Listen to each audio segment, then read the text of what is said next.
Brigade Pasukan Khusus Ketiga Angkatan Bersenjata Rusia menghancurkan kendaraan tempur infanteri musuh menggunakan UAV Karavdesky. Rekamannya ramai beredar di media sosial Telegram pada Sabtu, 13 Juli 2024. Dalam rekaman tersebut menunjukkan tabrakan dan ledakan berikutnya terhadap kendaraan lapis baja. Dapat dilihat kobaran api disertai kepulan asap tebal membumbung tinggi setelah ledakan dahsyat terjadi. Serangan militer Rusia yang seperti ini bukanlah yang pertama kali.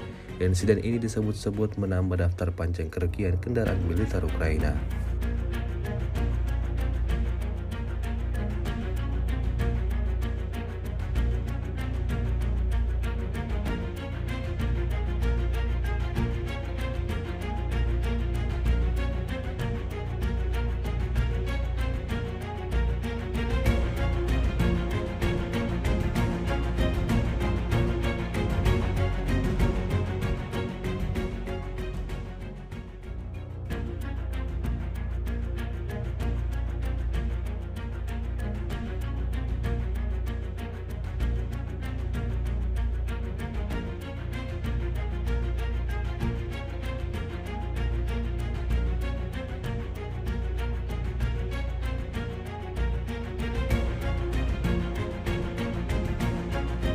Download Tribun X sekarang, menghadirkan lokal menjadi Indonesia.